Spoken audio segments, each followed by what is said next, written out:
Welcome in, second cousins. It's good to see you. Happy to be joined by my cousin, my co-host, Jason the Pich. And we're very excited to be joining you down in Orlando at the end of this month. Make sure you get your tickets for Court Cousins Night if you haven't already. But Pich, I have been texting this man to try to get him here on the podcast to talk about this issue because it's been something for me. And I know the thumbnail was tantalizing. Is Anthony Black a bust? And I'm going to talk about that in just a little bit. But this is why, Pich, this started the fire inside of me when I saw this post from Mason Williams, who's been covering the Magic, and he asked Coach Mosley about, with Jalen Suggs going out, who's going to be handling the ball handling responsibilities. And Coach Mosley said, I think it's going to be a game-by-game thing. It's going to be different guys at different times. And then not later in that same practice session, Anthony Black was asked about that comment. And AB said, I don't know, man. It's pretty game-by-game. And it just had me pissed off, man, because this was our number 6 overall pick. We have no Jalen Suggs. There's been time when we didn't have Cole Anthony, and instead we run out. Who's I don't even know the guy's name. Corey Joseph. Corey, thank you. I'm sorry, Corey. That's no disrespect. But instead of handing the ball to the number 6 overall pick, the potential point guard of the future, we run out Corey Joseph. So it begs me to ask the question: is Anthony Black a bust, Pich? Well, my short answer to your question is no, not yet. He's 21 years old. He has just barely started legally drinking. I don't think any of us peaked at 21. I hope for everyone's sake listening that you didn't peak at 21. So I feel like the future is still bright for him, but he needs some minutes. He needs to. The way you even described that conversation, I saw it as well. It does give you, it's sort of like hey, I want you to take the reins, young man. Want to get in there, right? Like show a little fire in that moment. If Suggs is out, Cole is out, you ought to be playing. You ought to be one of our top 4 guards that we call upon, right? Like, especially now, maybe in his first season, maybe not. But now, well, we need you. We need everybody. We need anybody also as well. So, I don't think so, but I understand the reason for making an outrageous thumbnail to get people to click, because that's just good business. But also I understand the trepidation of, hey, we had the 6th and I believe the number 11 pick in that draft and just have nothing on the court from either one of those.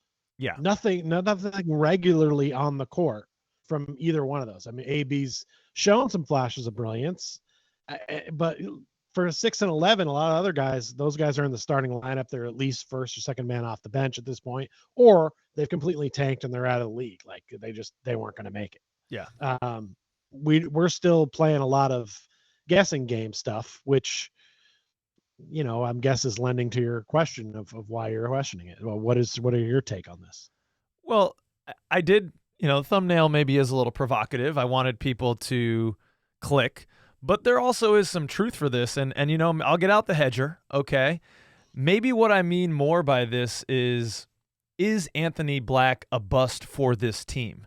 Because, yeah, he's 21 years old. He's got plenty of basketball in front of him. I think we've all seen enough with the eye test to see that this guy has some elite skill for the NBA. He can defend the ball extremely well. He can get to the hoop. He's got a little razzle-dazzle, big for his size. That is something that works really well and is very attractive to many teams in the National Basketball Association. But is he a bust for this Orlando Magic team? And more, through no fault of his own. Again, this is not a criticism of Anthony Black. It's more about the team construction and what the hell is going on, where, as you said, he was our 6th overall pick just a couple of years ago. The guy should be on the court, especially when our number 1 point guard goes down. You think, all right, next man up, that's Anthony Black. But you may say out there, second cousins, but Kyle, We need some shooting around Paulo and Franz, and that's why we put Cole into the lineup. Well, then why the hell did you draft Anthony Black? No one was talking about Anthony Black as a shooter out of college. This is what he was right out of school. He was big for his size, defender, handle the ball, get to the hoop. Last year, where he shot 40% from beyond the arc, that seems like it's going to be an anomaly. I don't believe that Anthony Black is going to be a 37% career three-point shooter. And maybe I'm an asshole, perhaps, because he is only 21, and so he's got years and years to develop. A lot of guys don't pop till their third, fourth, sometimes fifth year. And that might be his course, and that's fine. But does he work for this team? I don't know. Is he a bust for this team? Maybe. It gives me shades of Josh Giddey on the Oklahoma City Thunder. All right, they really good player, drafted him highly, almost similar kind of build, big guard, a little bit better passer, but can't really shoot. So Oklahoma City said, all right, we're going to move you to the Bulls. And he's having a really good season for the Bulls. He's just working a little bit better there because that's what the Bulls need, and the Thunder didn't need that. And it feels a little bit like that for me, Pish. And that's maybe what I mean more. Is he a bust for this team? Okay. It's beginning to feel more and more like yes. All right. So if that's your question, I'm just going to say if he's a bust for the Orlando Magic, I'm going to go ahead and say no. Oh. Because, well, what is the prototypical Orlando Magic player? He's got wingspan. He's got length. He's a 6'7" guard. Okay. Touche. Right? He can play defense. Yeah. Check. You know what I mean? Like, he can't shoot. Check. These are things that like Orlando Magic players are. So therefore, I feel like he fits right in. Yeah. I wish he didn't fit in. Yeah. So maybe Weltman is more of a bust for me. I mean, there are other. If I had to make a segment of players on the team, I don't think I'm picking on Anthony Black first, which is why I was so curious as to why you wanted to do this particular topic. But it is one of those topics that might get overseen, so it's good to bring up because maybe not everyone's talking about it. But like I said, you've got a guy that has this kind of build and this potential upside. Get him out there. Let's see what he can do at this point, right? Like what are you fighting for? Let's get it going. Jet Howard, the whole bench ought to be playing. Let's just see get Tristan da Silva a shit ton of minutes. We need to stop being a team that's trying to dissect what we are and be something. Yeah, I mean, even with Jalen Suggs out and now Cole Anthony pretty much taking over the starting point guard instead of Anthony Black, who, like you said, I would love to see AB getting some more minutes with Paolo Banchero and Franz Wagner. He has like 170 total possessions with them this year. Like, that's not very much time. And those lineups right now are minus 16.5 and minus 49.2. So that's not great. Those guys need, and maybe that's more proof that Anthony Black is a bust for this team if, Paolo Banchero and Franz Wagner are your pillars. And so a guy that doesn't work with those two dudes, no, I don't mean it disparagingly as bust. He's a great player, but maybe he just doesn't work with his team. And that's what we need to be figuring out right now. Because this season, we're going to talk about it in our next segment, it's a little bit of a lost season. There's still hope to get to where at least we were last year, get a first round competition, but probably not more than that. So why aren't we playing Anthony Black? He's not even the sixth man right now, Pish. Coach Mosley, to his credit, has been playing a little bit with, let's see Jet Howard as the sixth man for a couple games. But now, last game, he brought off Caleb Houston as the sixth man, and Anthony Black's like the eighth guy right now. And this is your number 6 overall pick.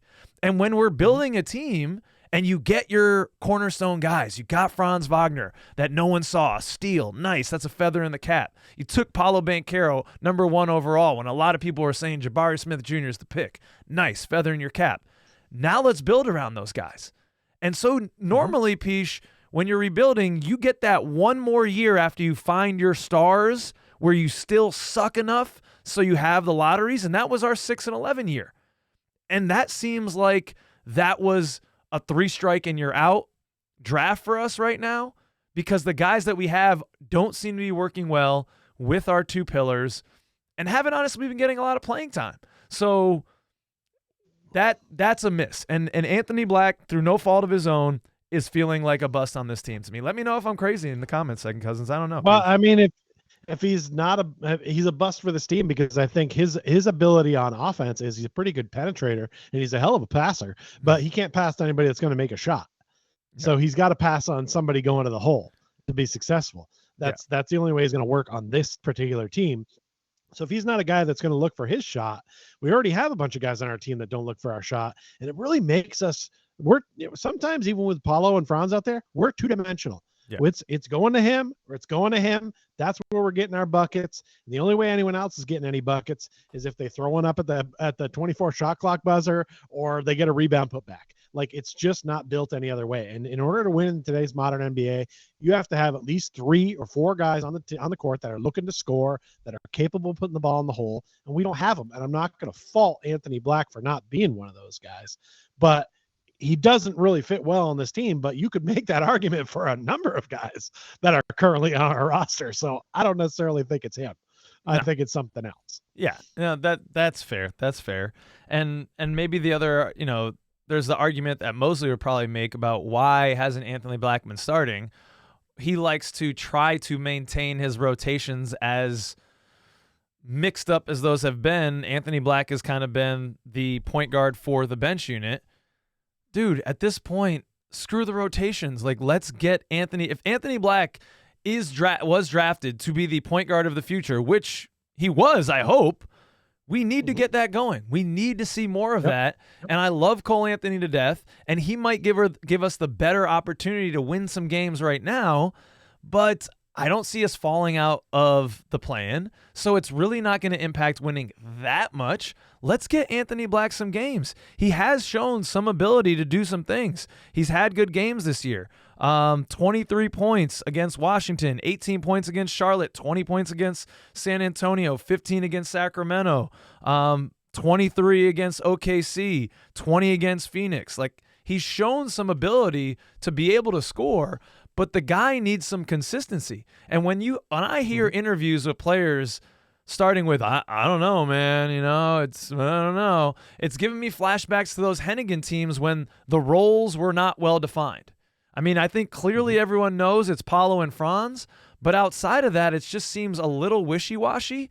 And if that's going to be a critique, again, it's not a critique of Anthony Black, probably lies with the coach, probably lies with Mosley. He needs to take some responsibility for that. I think he needs to be building AB up a little bit more instead of giving me this wishy-washy, some guy's going to do it sometimes, other guy's going to do it other times.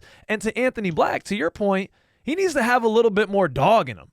Like, there's a little bit of this young kid, I don't care, whatever kind of thing, because he's young. He's 21. But in that moment, we want to hear him say, yeah, Jalen's down. I want to be the guy to step up for this team. I want that responsibility. I hope coach gives it to me. I can't force him to, but I hope to hell I can be that guy and step into that role. Yep. Yeah, that's okay to say. There's a way you can say that without being a dick player that's cocky or whatever. And there's definitely a way he could go about saying that. Look, at certain points of the season, I get that if you want to keep your rotation together, look, this is not a beautiful rotation that needs to be like preserved in amber so that we can reanimate them in a series down the road. Like, I mean, it's nice not Jurassic that nice. Park. Look, if one guy is going to be out for like one game and you don't want to mess with that, that's fine. But, Suggs is out for a while now. Right. All right. So, like, it's supposed to be next man up, not, let's keep everything the same, but put another guy from deeper on the bench in the starting lineup so that this guy can get the same amount of minutes he's getting on the bench. No, right. That's not how players develop. They need more time on the court to develop. You've seen it in all sports, people. You've seen it in all sports. People just next man up. Those teams that have those guys that step up and be next man up, those teams win shit, right? Like the teams you hate, the Patriots, right? Like, think of all those teams that next man up stepped up. Like, they just had a good team. Guys step up. The best team right now that's doing it, the Boston Celtics. No one's going to beat the Boston Celtics this year. They're winning another championship. Go ahead and book that, by the way. They have so many guys on their roster. They can be missing Tatum and Brown, and they're still – They're bringing white boys out of Southie and throwing them on the court, and they're shooting threes. boom, they're good to go. Like they Yeah. just, whoever comes into that lineup, they step up. They don't say, "Oh, Peyton Pritchard, you can't start tonight. You're the sixth man. You have to stay as the sixth man." They fucking put him in the lineup and he drops 30. And it's like, yes, that's what good teams do. But you have to give those guys that opportunity. You can't expect Corey Joseph to be that massive an impact player in the starting lineup that he's going to help turn things around, or that somehow that's going to motivate AB. He's still getting Richmond. It's like how it just doesn't what? compute, right? Like Yeah. we've been a show that's been really, really, really, really friendly to Jamal Mosley, and I am running out of patience for that man and some of what he's doing, and that's got to be one of them. I'm a next man up guy. If the guy in front of you goes down, you step up, you take his minutes, you see what you can do. If that's not working, then you go back to the bench, but you got to give him at least a shake. It's just not fair not to. That's what set the simmer to a boil, Pish. When Cole sprained his ankle, and then the next game I saw Corey Joseph in the starting lineup, and I'm like, all right, I texted you. I'm like, we need to get on and fucking talk about this because this is ridiculous. Okay. So, let me know if I'm crazy right now, Second Cousins. Are you getting the same vibes with AB's fit, or do you think he just needs more time to work this shit out? What's your take on it? Let us know. Again, we hope to see you down in Orlando. Remember, you saw no ads clicking on this, so maybe go over to the Patreon if you can. $5 a month goes a long way.